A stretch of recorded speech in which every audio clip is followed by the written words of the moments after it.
El día de Robert nunca comenzó realmente. Él era en sí mismo el punto de partida, el origen cronológico de su realidad. Cada segundo era una variable calculada, cada minuto una célula en el vasto e impenetrable edificio de orden que había erigido sobre el pantano cambiante de la contingencia humana. Vivía con la certeza geométrica de que el universo, aunque vasto e indiferente, podía ser contenido, moldeado y, en última instancia, obligado a obedecer mediante la fuerza bruta de la razón. El ritual matutino, por ejemplo, la temperatura exacta del café, el ángulo preciso del pliegue del periódico sobre la mesa de caoba, la secuencia inmutable de correos electrónicos prioritarios analizados antes del amanecer.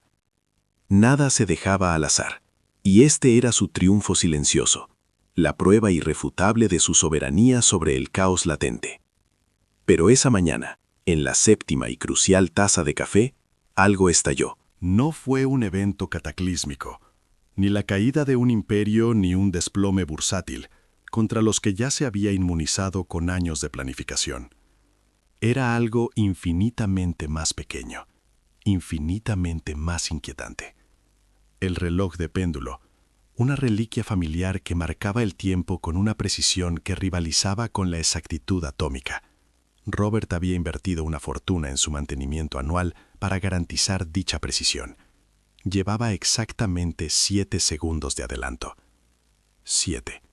No 60, ni un minuto, lo cual podría atribuirse a una anomalía ambiental.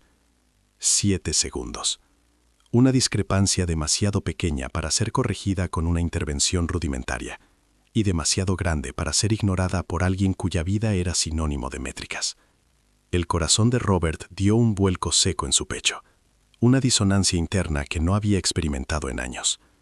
Era una pequeña fisura, pero a través de ella podía sentir el aliento frío de la falta de control. La ilusión del control es el mito humano más elaborado y fundamental. No se trata solo de la creencia de que podemos influir en los resultados, sino de la necesidad desesperada de que debemos poder hacerlo. De lo contrario, el significado mismo de la autonomía individual se desvanece en arena. Para Robert, esta ilusión no era un lujo psicológico, era el fundamento ontológico de su existencia. Sus negocios, su rigurosa salud física, sus relaciones limitadas y estrictamente definidas, todo dependía de la premisa de haber mapeado todas las variables significativas. La incapacidad de identificar la causa de esos 7 segundos perdidos, la negativa del universo a dar una explicación lógica a esa pequeña imperfección, lo volvía todo sospechoso. Si el péndulo, la pieza central de su arquitectura temporal, podía traicionarlo durante 7 segundos sin razón aparente, ¿qué más fallaba silenciosamente bajo la pulida superficie de su realidad?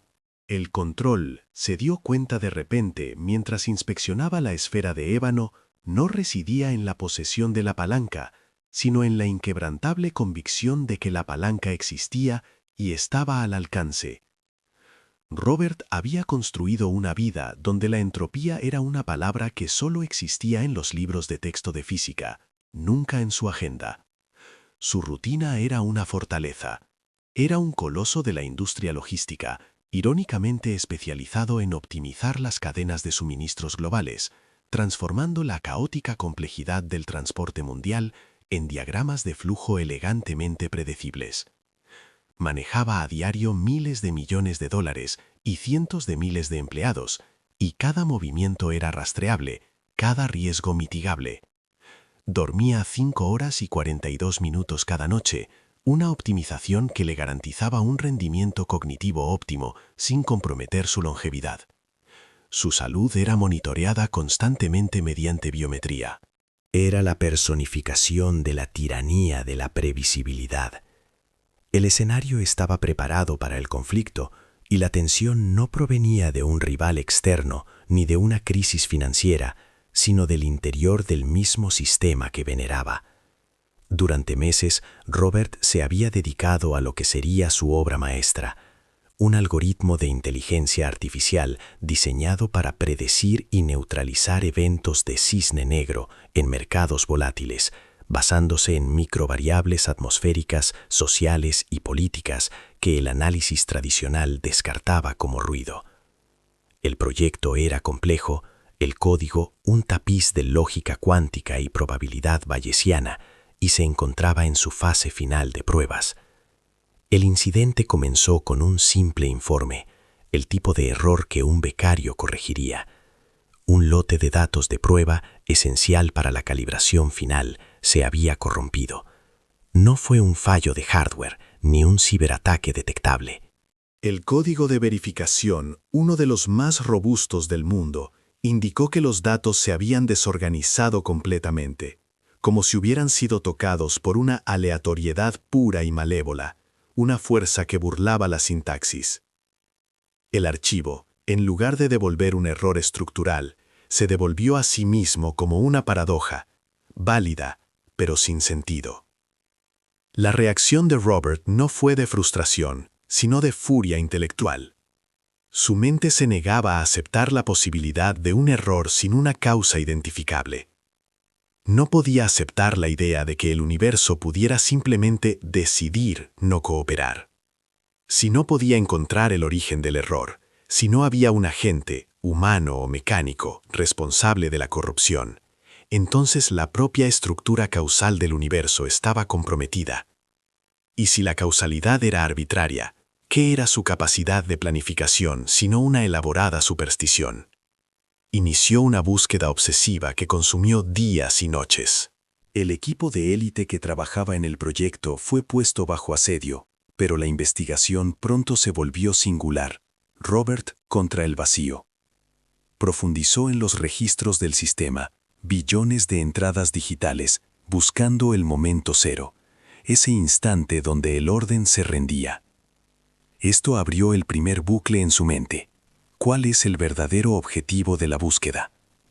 No buscaba corregir los datos, buscaba una justificación para su metodología. Los datos eran secundarios. La prueba de la falibilidad de su modelo fue el desastre real. La urgencia no era salvar el proyecto, sino salvar la premisa de que podría haberlo salvado si se hubiera esforzado más, si hubiera pensado un paso más adelante. La búsqueda era el control. El éxito de la búsqueda era irrelevante. El desarrollo se convirtió en una paranoia metódica. Empezó a ver patrones en la aleatoriedad. La corrupción de datos parecía ruido blanco, pero Robert, privado de sueño y con la adrenalina a flor de piel por la negación, empezó a interpretarla como un lenguaje. Desconfiaba del código. Desconfiaba de los ingenieros que lo habían escrito. Desconfiaba de la misma electricidad que alimentaba el servidor. La ilusión exigía un culpable. Si el azar era el culpable, no podía procesarse, contenerse, ni calcularse. Por lo tanto, el azar no podía existir. Introdujo variables de prueba extremas, intentando forzar al sistema a repetir el fallo en condiciones controladas, con la esperanza de que la repetición revelara la causa. Pero el sistema, como un fantasma burlón, se negó a cooperar. Falló en diferentes momentos, bajo diferentes cargas, con patrones de corrupción que nunca se repetían. No había ninguna señal. La desorganización era perfecta en su imprevisibilidad. La primera interrupción importante del patrón se produjo cuando el ingeniero jefe, un hombre pragmático y cínico, sugirió que la causa podría ser un raro error de bit inducido por rayos cósmicos, una probabilidad estadísticamente minúscula, pero posible. Robert descartó la idea con gélido desdén. ¿Rayos cósmicos? Eso era aceptar que el destino, ese polvo de estrellas, tenía más poder sobre su vida y su negocio que sus modelos predictivos. Eso era rendirse. Redobló sus esfuerzos, aumentando la seguridad física y digital del servidor a niveles absurdos, gastando millones para aislar el sistema de cualquier interferencia externa, incluidas las micropartículas del espacio. Estaba luchando contra el universo, armándose de cortafuegos y plomo. Su cuerpo comenzó a reaccionar. El insomnio, antes controlado y optimizado, se había convertido en una tortura. El rígido control que ejercía sobre su dieta y ejercicio se había desintegrado. Vivía de cafeína y pura frustración. El espejo empezó a mostrarle a un hombre cuya armadura se agrietaba. El fallo del sistema se había transformado en un defecto de carácter. La incapacidad de aceptar la aleatoriedad era paradójicamente el último bastión de su control. Comprendió, en un destello de lucidez agotadora, que el control nunca se trataba de la capacidad de predecir el futuro, se trataba de la obligación psicológica de intentarlo. Era el pacto neurótico que hacía consigo mismo para evitar el terror de la contingencia. Este era el momento de reengancharse, el segundo gancho que lo arrastraba de vuelta al abismo. Robert dejó de mirar los monitores y se miró las manos, que temblaban ligeramente. Sus ojos, inyectados en sangre y fijos en un punto invisible en la pared, reflejaban la verdad.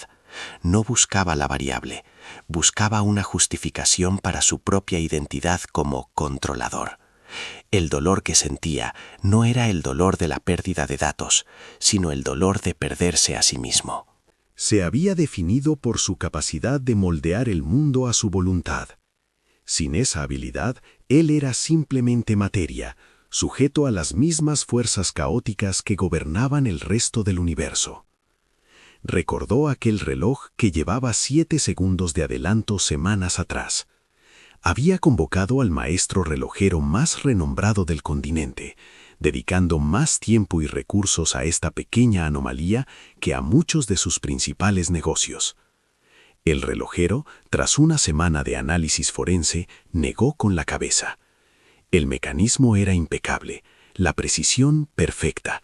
El error de 7 segundos era irrepetible, carecía de causa rastreable y había desaparecido tan misteriosamente como había aparecido. Era un lapso de tiempo, no un fallo mecánico. Robert se sentó en el sillón de cuero, en el centro de su imperio tecnológico a prueba de fallos, y la gran revelación lo golpeó con la fuerza silenciosa del vacío. El clímax no fue un grito, sino silencio. Contra lo que luchaba no era el fallo del código, ni el rayo cósmico, ni el error de 7 segundos. Luchaba contra el silencio de la respuesta. Si hubiera podido encontrar la causa, la habría derrotado. Pero la ausencia de causa era la negación de su filosofía de vida. La corrupción de los datos no era un hecho aislado. Era la manifestación de la indiferencia fundamental del universo hacia sus modelos, sus planes, su voluntad. Se dio cuenta de que el sistema, en su complejidad y sofisticación, había alcanzado un punto de saturación donde la interacción entre miles de millones de variables diminutas e insignificantes creaba un estado de total imprevisibilidad. Un estado donde el fallo parecía aleatorio porque era la suma de causas demasiado pequeñas para ser aisladas. No había un solo cisne negro que tuviera que predecir. Había un enjambre de diminutos cisnes grises que volaban bajo el radar.